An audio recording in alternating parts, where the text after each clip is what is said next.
I'm Delta Work, and this is Very Delta. Today on the show, I'm joined by the very funny Dulcé Sloan. We talk about good dick, broke dick, and good broke dick. But first, do you want to see me go off? Because I think you want to see me go off. Oh. Mom!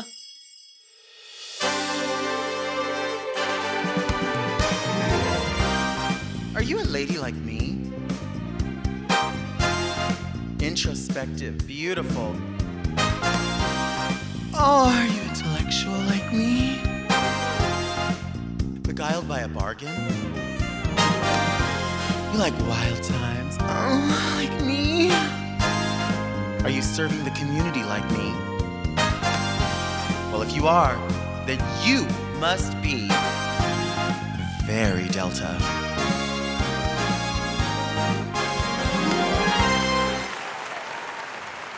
I'm Delta Work, and this is Very Delta, a luxury public access podcast and YouTube talk show where I look gorgeous, speak extemporaneously, and invite fascinating people to sit on the couch and get very Delta. Very Delta is for the woman whose social battery is always at a 10, but that cell phone battery is at 100. But first, let's get into some things that are very Delta. Go off, Delta! You know who I love? I love the pink lipstick lady at my local Jack in the Box. And not just my local Jack in the Box, she's at all the Jack in the Box locations in my area. She is the most efficient, beautiful, communicative person I've ever experienced at a drive-thru. She's absolutely amazing. And we call her Pink Lipstick Lady because she wears the most bold, bright lipstick that for some people would be maybe too much, but I think for her, it's just enough. It might not even be enough because she's so powerful that she knows that pink is her power color. She puts that lipstick on and she is ready to run that Jack in the Box or any of those Jack in the Box locations like it's the fucking Navy. She's ready to go. I don't even remember her name, but I remember from her that we had really good interactions. This is before I moved. We had really good interactions. I always went through that drive-thru. I always got a Diet Coke on the way to work or an iced tea or whatever. And one time she comes around the corner and I realized she's now the manager. And that makes me so happy when I go somewhere so consistently and I see someone who is so diligent at what they do that they just sort of move up in the ranks because they know how it goes. They know how to solve these problems. They know how to stop these problems before they even happen because they just go by the book, right? And they realize that sometimes there's a gray area where things fall through. And they also know, and I think she knows, that the customer is not always right. But she figures out a way in her customer service ability to make the customer think that what they're getting is exactly what they wanted. And that's the goal, is to make them think they're walking away with more than they bargained for not just a fix, not just a being heard, but being listened to. And that's what Pink Lipstick Lady does. The thing about her is that I moved last year and I was going to have a new Jack in the Box location, not far from my other one, but far enough that, I didn't go to that one very often. And so I pulled around and I hear the voice and I think, she sounds like Pink Lipstick, but I don't think that's her. And I pull up and she's there and she's like, oh my gosh, hi, how are you? And I'm like, I'm great. How are you? I didn't know that you moved to this location. Now, of course, my anxiety hits me because I'm thinking to myself, this lady, if she moved here and she sees me here and she last remembers me there, I wonder if she thinks like, did he order food over there and then he ordered food over here? Like, what is going on? Like, how hungry can you be? Like, how piggish can you be? And like, usually I'm just ordering something to drink.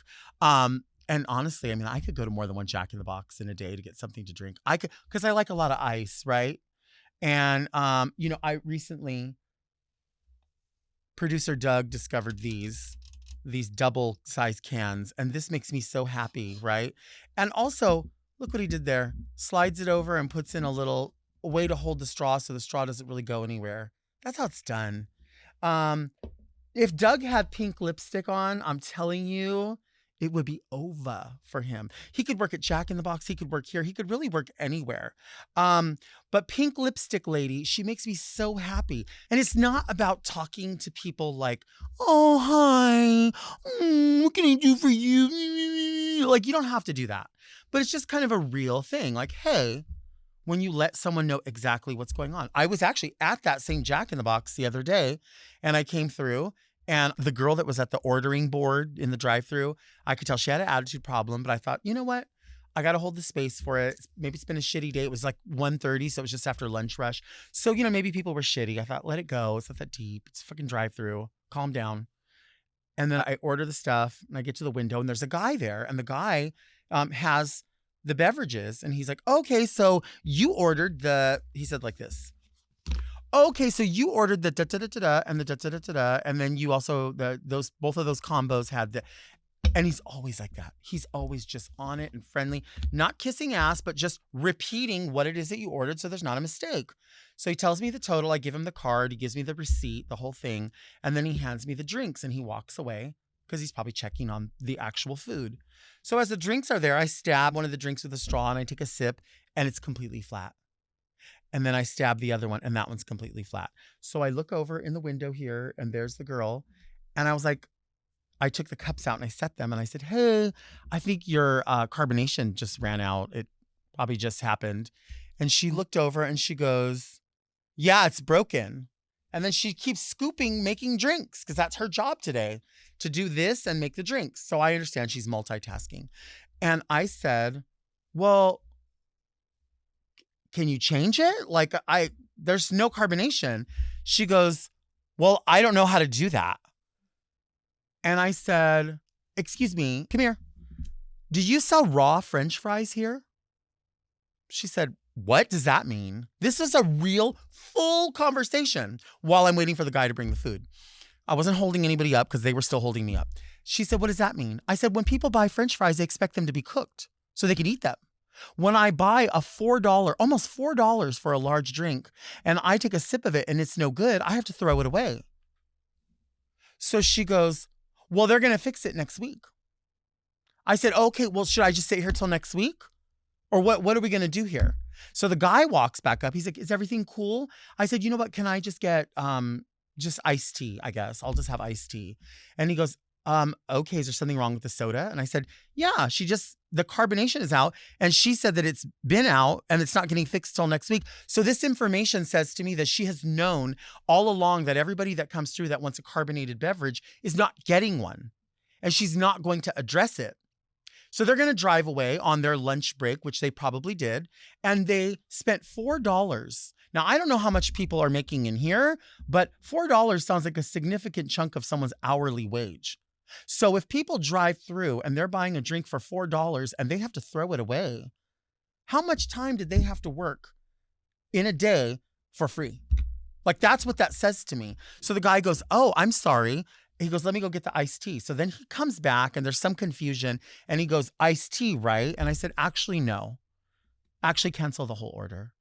So then the manager comes over and he goes, I'm so sorry, what's going on? I said, explain the whole thing. And he looks over at her and goes, why do you always talk so rude to the customers? You always do this. I've told you not to do that. And he says to me, sir, we can get you a carbonated drink from the dining room. That's what she should have been doing all along. We have a dining room set up with a whole other machine and we can give you drinks from there. I don't want you to cancel your order. And I'll also give you whatever you want. Now, at that point, my petty monitor had just turned on. And I felt like I was being heard, but I wasn't being listened to. So I said to him, unfortunately, I'm going to still have to cancel the entire order. This guy here that you work with is so nice. He's efficient. Every time he comes through, he's amazing. He offered to fix this. But the reality is that once you fix this and I leave, you're not going to have any record of this happening. I want this to be a learning lesson for you and for her as the employee and for you as the manager. I want you to have to remember me when you close out tonight to go, oh, we had someone do a refund through debit. Fuck, this is a hassle. That way you can remember the whole time that this could have all been avoided if she had just said, hey, we don't have carbonation today. Would you like an iced tea? Or, hey, it's going to be a second. I have to get your drink from the lobby. Instead of just saying, I don't know. I don't know how to fix it. What do you want me to do? And shrugging. Girl, bye. You'll always be inferior when you never want to be better. Do you want to see me take a break? I think you want to see me take a break.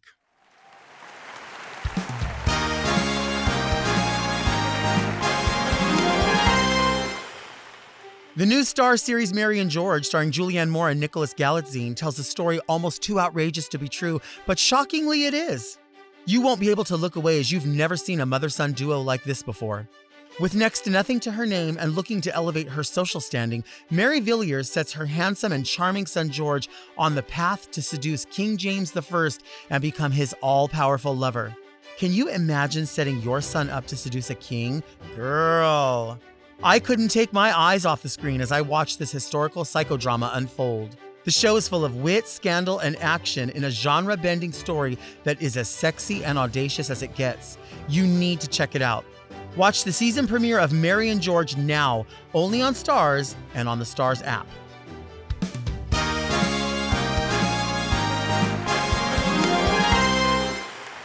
You may have seen today's guest as a correspondent on The Daily Show. She's a comedian, an actress, now an author who keeps our asses laughing. It's the one and only Dulce Sloan. Hi, friend. Hello. Hi. Thank you for being here. Thank you for having me. First of all, before we get into what I wanted to talk to you about, I was doing my makeup and I have this thing where I will constantly say a name or a word and then I will twist it into other things. So I'll be like, oh yeah, so Dulce Sloan, Dulce Own, and like I'll change it. And I decided I really need you to be on Celebrity Drag Race. Yes. And I need you to be Dulce Colby. Ooh. Because Sasha Colby is your mother. Yes. Sasha Colby is my mother. It's so funny. I saw her at the Emmys and I was like, hello, mother. She said, yes, I am your mother. She's like, well, no, it's not on your Instagram, but that's fine. And so that's why I had to update my Instagram. Yeah, bio. You have to. And she's like, what's on your Instagram bio? And I was like, if your mother says something, then you have to change it. So I went to my Instagram. It says, daughter of Sasha Colby. It's literally on my Instagram bio. But me and her got nominated for a GLAAD Award. Yeah. For when she came on the show. And it's so funny because I had somebody was asking me about it in an interview. And they're like, well, why did you bring her on? I said, because she was the winner of RuPaul's Drag Race. Yeah. And, I got to be a judge on the show, which was a dream come true because I've been watching it since 2009 when I was on Logo. And I also just wanted to celebrate her because she was like, her whole thing is like she wanted to tell stories about like happy trans people. Right. And everything doesn't have to be sad and a tragedy. And I was like, oh, I understand that as a Black person and as a Black woman. I don't know if you remember, me and you bonded on Instagram one time. About face powder. That's where we connected. Yes. It's the Airspun powder. I started using it because all I wear is like a little concealer. Mm-hmm. I don't wear like tinted powder anymore. I don't like wearing that much makeup unless it's for work. Mm-hmm. So for me, it's just like you do a little concealer under the R and around the mouth and, down there. And then that the Airspun. And I'm done. I love it. Yeah. I remember when I was in high school watching Kids in the Hall. And there was a scene, like the opening credits, where the camera was going up the stairs and they were in drag. And it was so thick and opaque. And I was like, how do they do? Like, how does that even happen? Like, I didn't understand what makeup was because all I knew was what the women in my family wore. Yeah. And then later, once I started doing drag, I realized that the queens were all using Coty Airspun powder, which is at the time was so thick. And then I realized my mom was wearing that. Oh. I never looked, but she would do the same thing you're doing, which is put concealer on and just hit her face a little bit because it had that extra coverage. Just that little bit because I get the translucent color and then it just like mattes everything down. Right. And it gives you like an effect where like it looks like you have on more makeup than you do. Mm-hmm. But it's always been like I try to wear the least amount of makeup as possible. But you go on some of these shoots and depending on like who the makeup artist is, it's so heavy-handed. Right. I was on one shoot and at the end of the shoot when I got back to my hotel, I took my finger and I ran it down my face. And I was a different color underneath. Wow. And it was a Black makeup artist. But is it very much that like, I remember Trixie Mattel saying one day that all the women are wearing drag queen makeup. She's right. Now, like when you look at the tutorials and stuff like that, I was like, this is theater stage makeup you work in an office. Why are you contouring your nose down like Yeah. that? You work in an office, and you were going to Applebee's with your boyfriend after this. Why are you paying it for the cheap seats? Well, we were talking off camera. I mean, it's just like every bit of the industry is geared towards making women specifically feel like whatever smells their body make is wrong. Yes. Whatever your skin looks like is wrong. Yeah. Your eyelashes are not long enough. Your hair's too curly or not curly enough. Right. I mean, all of these things that people are built in historically, and it's still happening. I always think it's so sad when I see people go, oh, I've got my lash extensions, and they're so curly and so long that their eyes look like they're weeping. Yeah. And they can't see. And I think to myself, like, I know you want to have that bit of glamour. Yeah. But why are we conditioning people to believe that that's what it's supposed to look like? It's supposed to replace what you have. Well, the thing about eyelash extensions is that they're so heavy. Yeah. And they're so thick. It's like even Lady Bunny in her Stone Age would never wear a lash that heavy because they're too unrealistic. Everyone looks nuts. Yeah. Everyone looks nuts. They're too thick. They're too heavy. And it's like, because what was interesting is like when I was growing up, it's like when you got a weave, it was the lie of, well, I got Indian in my family, right? Mhm. That nonsense. And then I remember where a couple years ago, it went from pretending that the hair was yours to going, this is a good weave. So now I see the hair is not yours. We all know that. Right. But I can see that it looks good. Even the toupee game, like I see that on like TikTok and stuff where people go in and have those done. They'll have their head shaved, and then this hair is theirs growing. This is the piece that they buy. The man unit. Yes. That's what we're calling them now. The man okay. units. And I wonder, like, doesn't that start to itch maybe? Like, I'm not saying it doesn't look great. It looks fantastic. Some of them are just like, oh, this is pure wizardry. Amazing. Unclockable. Yeah. Your hair is, especially in like Black and brown communities, your hair is like directly linked to like self-esteem, especially with Black men. The hair is very much a big deal. Having waves and right lineup and a fade, all of that. So it's interesting to see because I'm just like, well, can he wash this? Does he clean this? Like when does it become not body wash but shampoo? Right. Where everything's a 3-in-1. Right. Everything's a 3-in-1. So I guess when the hair is a certain length, you use a shampoo. But when your head is shaved, like one of my friends is like, I watch him shave his head because I love watching men get ready. In your book, your new book, Yeah. because you talk about dating, you talk about destiny, do you talk about dudes in the shower? I don't. So all the men have nicknames. Okay. So there's the mechanic, there's the dummy, there's UPS guy, because the names have been changed for privacy purposes. But also, these are their legitimate nicknames. Like UPS guy is saved like that in my phone. He's not blocked. But the dummy was saved as the dummy. The mechanic at one point was saved as the mechanic. And one day we kind of had a little tete-a-tete. And I remember leaving his house. And I remember walking down the stairs and getting in my car and going, he's going to go to bed comfortable. And I'm going to go home and cry. I can't allow that. So then I went back to the house. And he let me back in. And I just said, call my phone. He said, what? I said, call my phone. So I had a recording of my voice saying, this is a do not answer number calling you. And so I set my phone on his bed. I said, call my phone. He said, why? I said, just call my phone. He hears this come off. And he's like, what? I said, also, look how your name is saved in my phone. He said, the mechanic. I said, yeah, none of my friends know your name. Have a nice night. Wow. And I got back in the car and went home. I mean... And then we still talk to each other for 7 more years. So, like, it's still... hello, friends. Hello, friends. So, did it do what it needed to do? I don't know, because you still let me come back in the house. Right. But what I needed in that moment was for him to understand that I come here because I want to. And you need to treat me a certain way. And was he just doing and saying things that were... He wasn't doing and wasn't saying. That was always the issue. So, when I met him, I was 23, he was 25, and he owned his house and had 2 cars.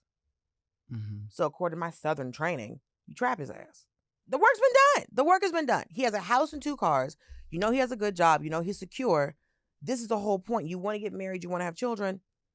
He has a home and a stable job. You be with this man. And so you definitely wanted something more. Absolutely. So it was like we had this long relationship. At a certain point, I dated one of his friends, the dummy. The dummy was beautiful. He was dumb as a box of rocks. But he was beautiful. He was walking sex.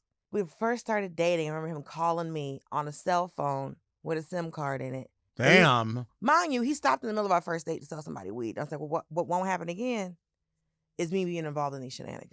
Right.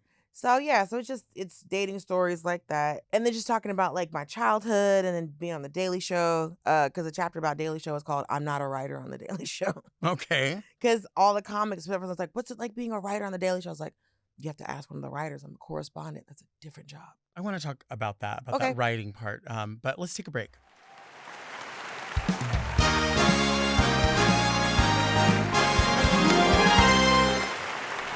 We are back with Dulce Sloan. First of all, we were talking earlier about being a correspondent Yes. on the Daily Show. Mm-hmm.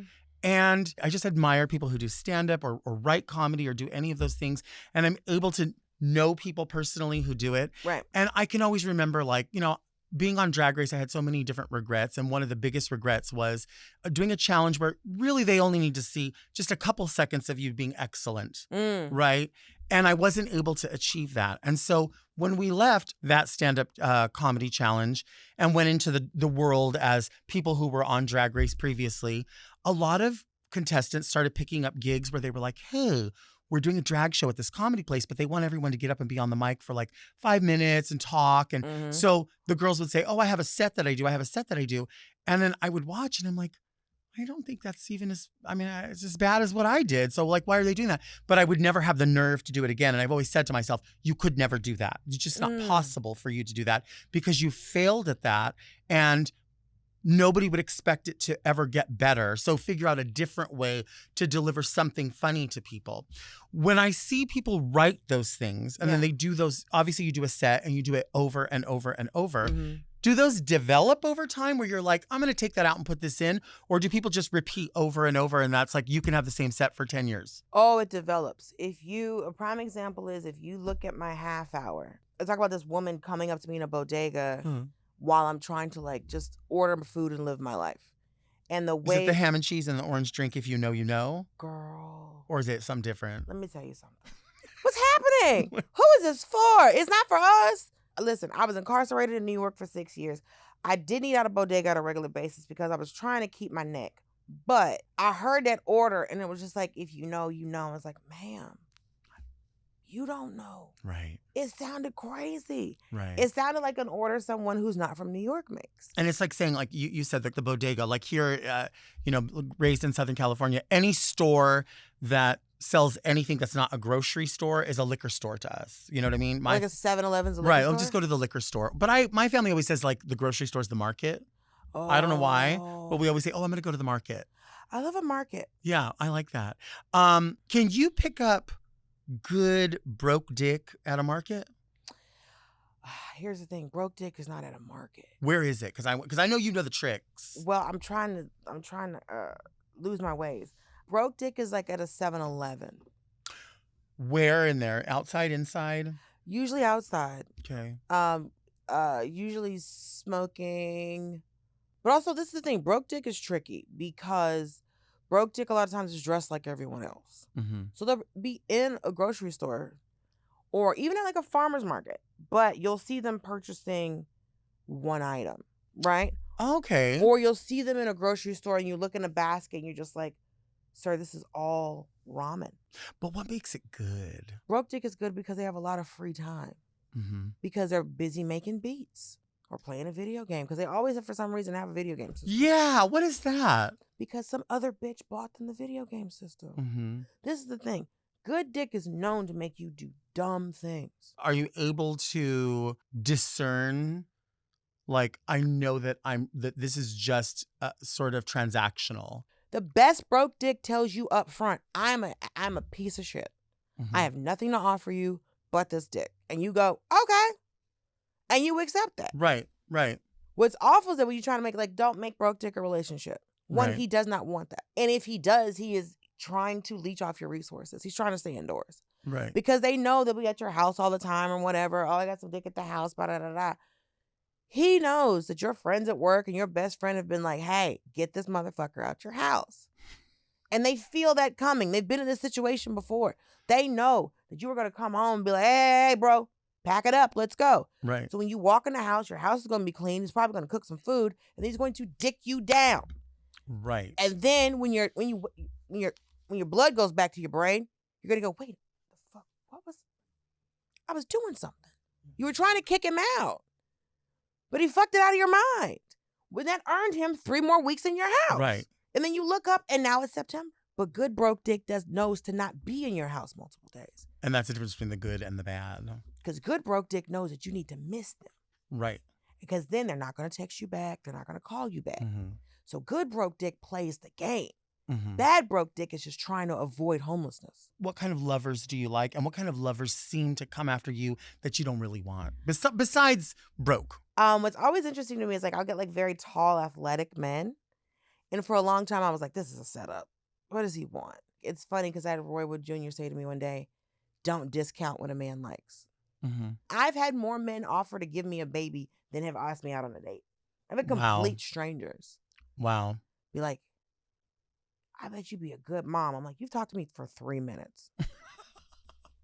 I could drown these fuckers in a tub. Like, you have no idea. I wouldn't, God bless.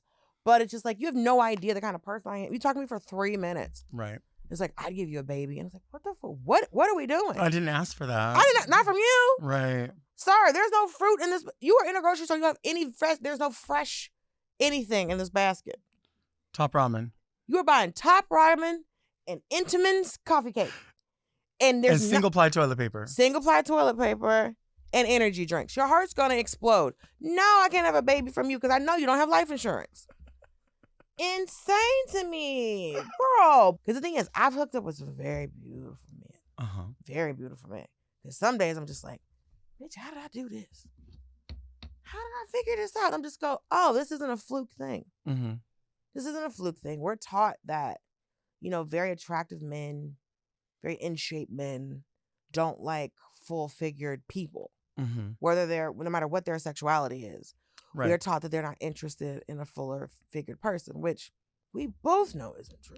Yeah, it's definitely not true. And what's interesting is that still, though, in that thread that we've been talking about and you've been saying, is this idea that they will objectify and they will sort of DL.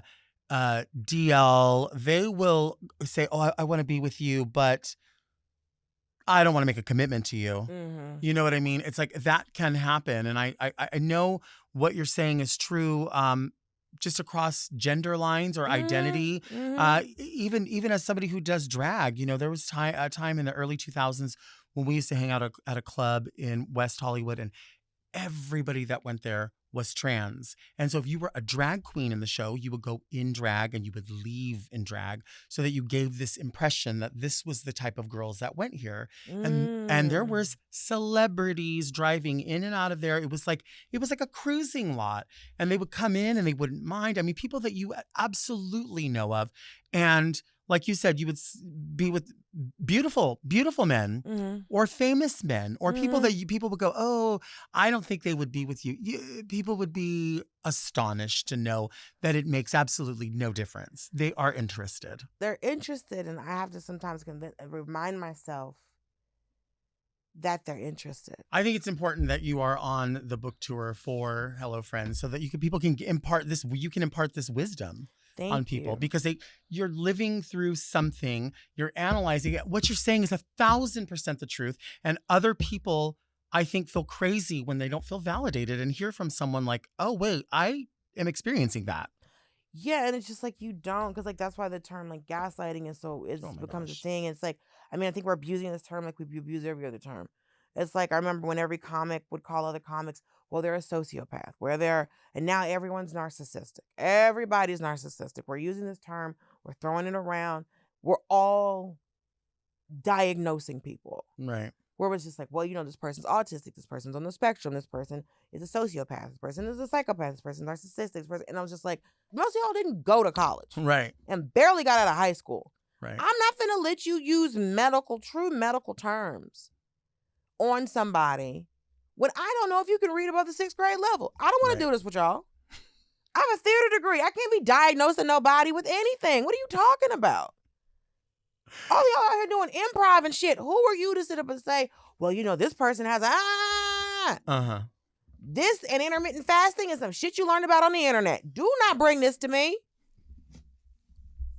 Do not. I'm a college graduate. I got a degree of zip, zap, zop. Get out of my face. Let's take a break. Girl.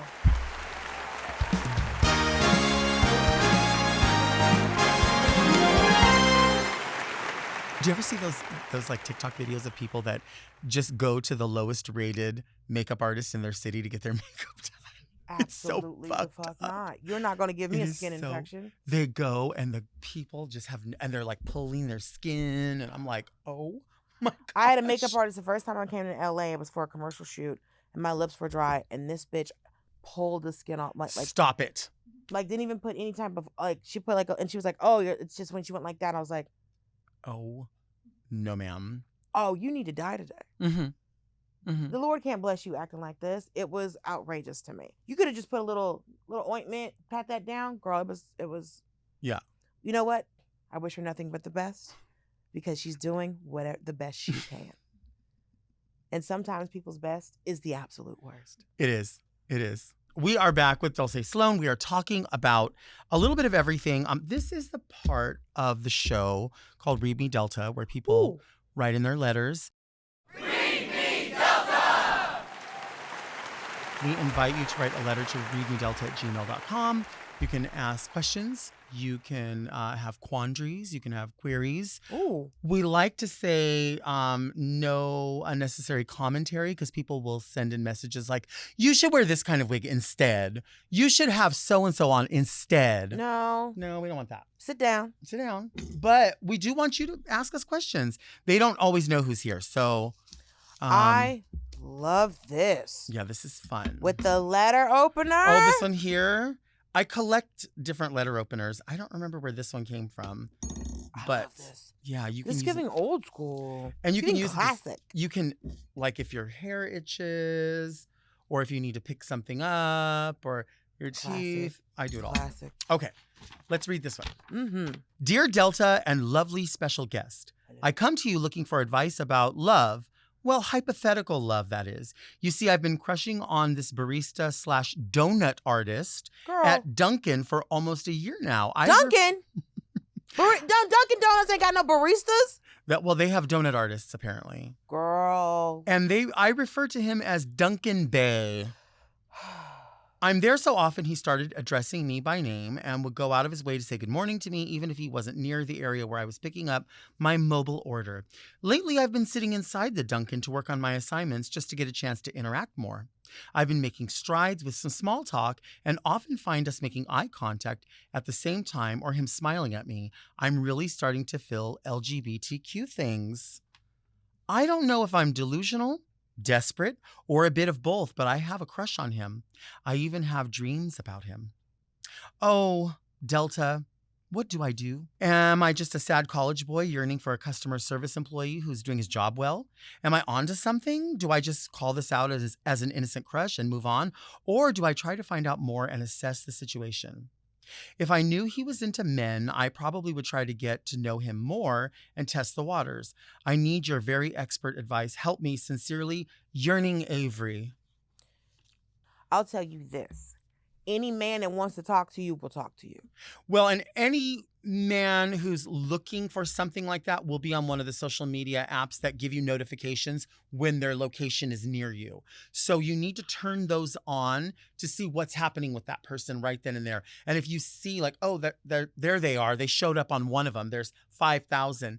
That could be an indicator in a way. Not everyone's on them, but if you think that it might be like a carnal desire, that's one way you could find out. Okay, so we can't say the word grinder on the show?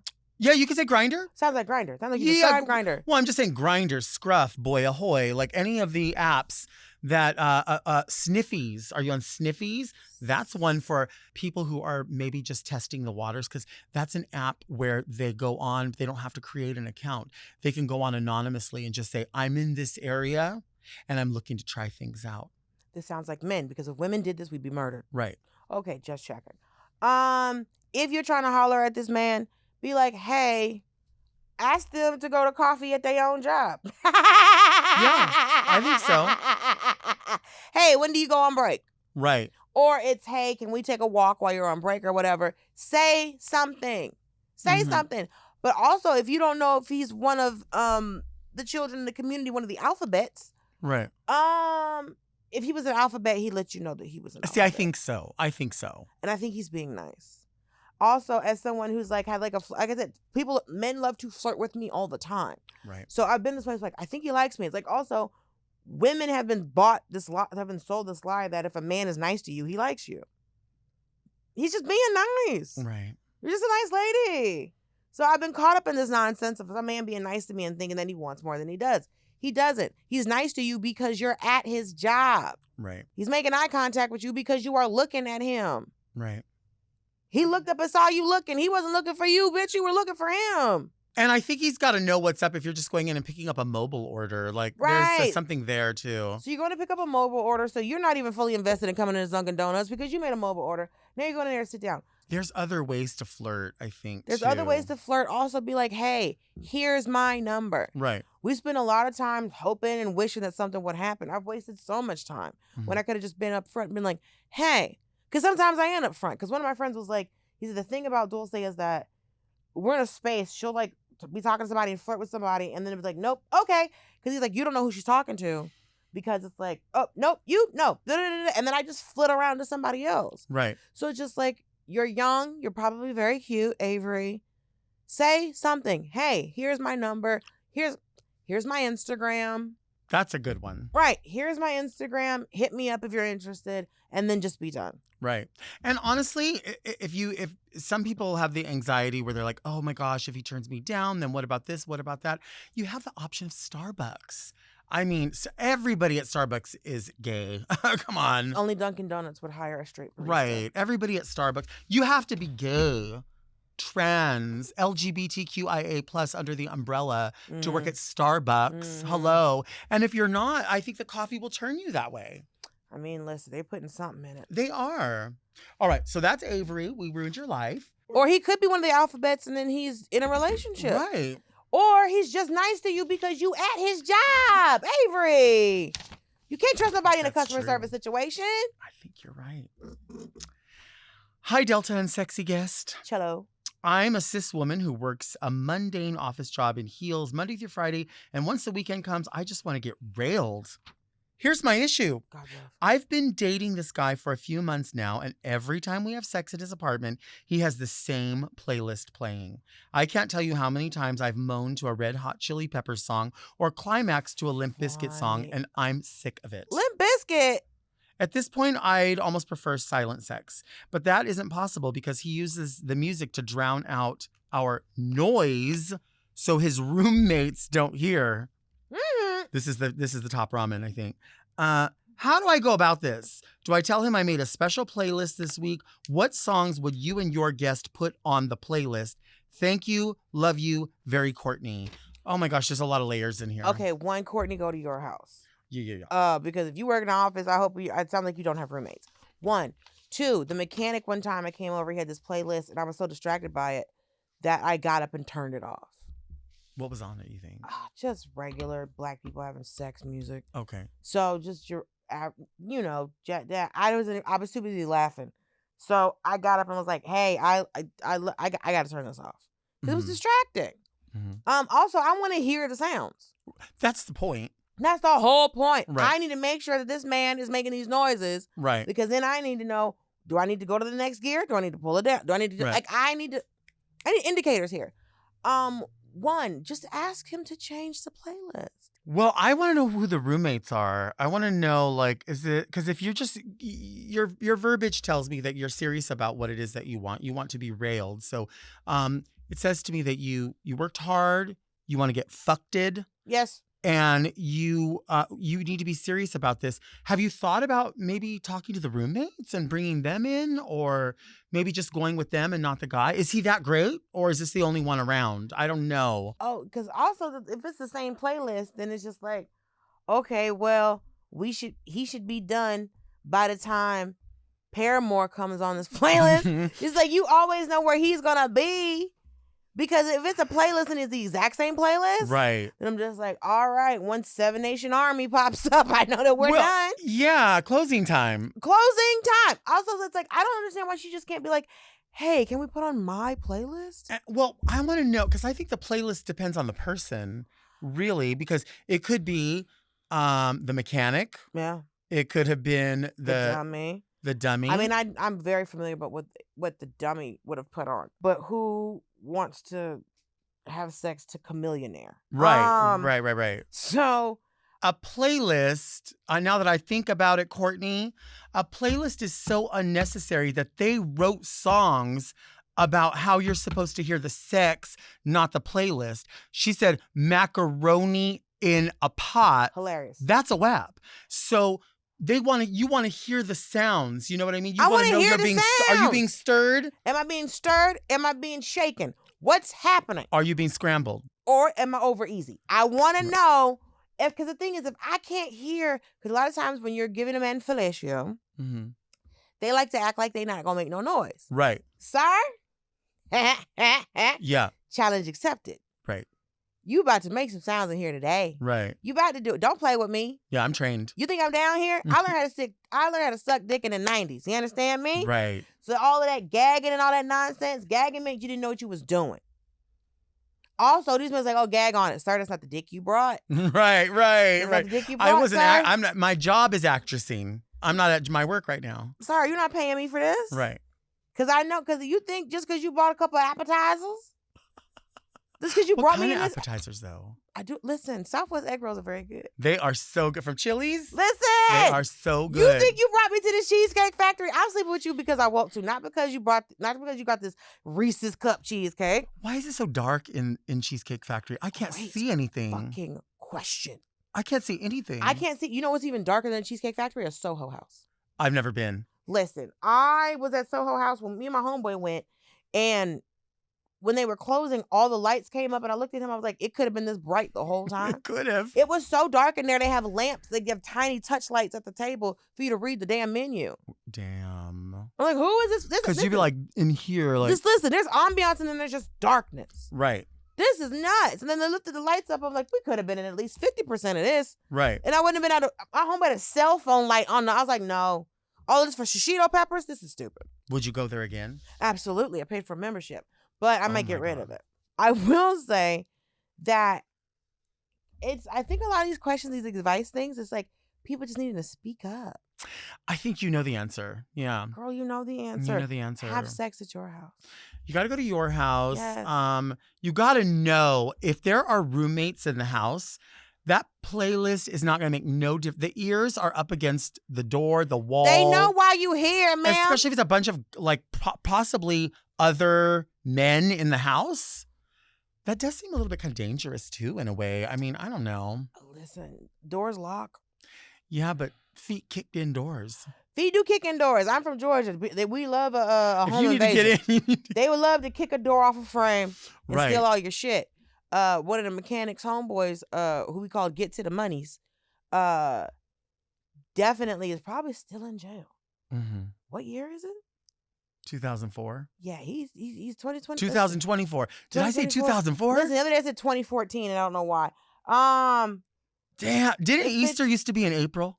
It did used to be. What in happened? April. I don't know.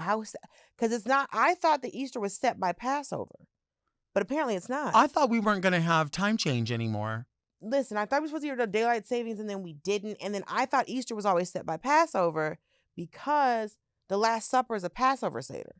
Right. So I always thought Easter was right after Passover because that's literally how it happened. What is spring equinox? Oh, that was a pagan holiday, why we have an Easter bunny. Are you a witch? No, I just know how Christianity works. But you can speak some Spanish. I can't speak some Spanish. I'm not a bruja because I'm saved, sanctified, filled with the Holy Ghost. But I do know the spring equinox, I think, is the longest day in the spring. And then the winter equinox is the shortest day in the winter. So spring equinox was like a fertility holiday. And so bunnies and eggs and fertility. So that's how they got wrapped up in the Easter. Because I never understood where this bunny came from and why this motherfucker had eggs. Mm-hmm. Because when I grew up, it was Resurrection Day. So we didn't have Easter baskets on a regular basis. My godmother gave us one. But I didn't know like Easter. I was a full adult. I'm talking about it wasn't until like 4 years ago that I found out that the Easter bunny is supposed to be like Santa. So in the same way that Supposed Santa to bring you shit. Yeah. I didn't know the Easter bunny was the one bringing the fucking basket. Right. Because me and my mother were in Target yesterday and they were just like, it's an Easter bunny evidence kit. And my mother was like, what the hell is this? I was like, I don't know. And then I remember, like Santa, they'd be like, here's a little coal, here's little footsteps, because Santa came. The Easter bunny was like Santa. So the same way that Santa brings you presents, the Easter bunny is supposed to bring you an Easter basket. Oh, I thought your parents were supposed to do that. Then what the hell was the bunny doing? But I did want to give you something because I'm so happy to be here. Me and comedian Lace Larrabee started our own lip gloss line called Giggle Gloss. Oh my gosh, thank you. And all of the colors have comedic names. Okay. And so there's 6 colors in the line. And so we picked colors that would look good on me and on Lace, who is a white woman. I'm already in love with these because these are my speed. Let me see. So the 3 colors in my collection are No More Broke Dick, my ministry. Okay. Future Wife, my manifestation. Okay. And Amos Lady, which is what them boys in Atlanta used to call the kid when she was walking through. You know what I mean? So like in New York, they'd be like, yo, ma, which is annoying. In Atlanta, you walk by, it's like, they're saying Amos Lady, but it's pronounced Amy Lady, Amy Lady, Amy Lady, Okay. Amy Lady, Amy Lady. And I don't know how to spell Amy Lady, but I know how to spell Amos Lady. Amos Lady. Amos Lady. So, and then Lace's These are colors. gorgeous. Thank you.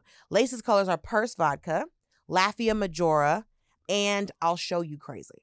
Lafia Majora. Yes. People think they can't say it, but it's like, no, it's Lafia Majora. Are you wearing one of these now? I am currently wearing Lafia Majora with No More Broke Dick on top. I like layering stuff. I like layering. I really do. So Purse Vodka and No More Broke Dick are shimmers. So there's 2 shimmers and then there's 4 standard colors. So like There's literally an option for everyone in here. And these shimmers are really sickening because they seem like neutral enough that if you did, it's like just a pencil if you wanted to. Or maybe some people don't even like doing that. They just like touching their lips with it and going. You know what I mean? Where can people find these? at gigglegloss.com. Gigglegloss.com. It's GIGGLE gloss.com. Me and my mother pack the orders by hand. Oh. So if you've received an order of Giggle Gloss, we ship out the orders. All of them are shipped from my house. Me and my mom pack them. That's and she fierce. loves going to the post office. If you're looking for, honestly, really though, this is a sickening set. Thank you. I love this. Book tour is still happening. I'm going to be at the LA Festival of Books on April the 21st. So yeah, my manager tricked me into writing a book. And one of my favorite parts of the book is that I dedicated it to me. I love that. Because writing a book is hard as hell. I've heard that. And listen, that's a thick book. This ain't no pamphlet, okay? Right. This ain't no children's book. I had to put words on 240 pages and then write an acknowledgement and a dedication. So I was joking with my manager. I was like, I should dedicate it to me. And that's exactly what I did. Thank you for being here. Thank you for having me. I'm so excited. So fun. Thank you so much for listening to and watching Very Delta. Our show comes out every Monday. Subscribe to Mom Podcast YouTube channel and turn on your notifications so you never miss an episode. Search for Very Delta on your favorite podcast apps to listen to the audio-only version if you can't take all this beauty in the visual format. You can also sign up for our premium offerings on Mom Plus Gold by visiting mompodcast.plus, where you get weekly episodes of more Very Delta. Don't forget to send all of your questions to readmedelta@gmail.com. You can follow me on Instagram at DeltaWork. Where are you on social media? I'm at dulcesloan.com, DULCESLOAN. Dulce on all of the things and gigglegloss.com. Yep, that's where you can find it. And don't forget to check out the book, Hello Friends. Thank you for watching. And until next week, keep things very Delta. Bye. To listen to Very Delta ad-free, a day early, and to get access to more Very Delta, sign up for Mom Plus Gold at mompodcast.plus. Very Delta is produced by Moguls of Media, aka Mom, hosted by Delta Work. Production supervision and engineering by Margot Padilla. Editing and post-production by Doug Robertson, with original theme music by Will Pitts. Executive produced by Willem, Alaska, Big Dipper, Camille Stennis, and Joe Cilio.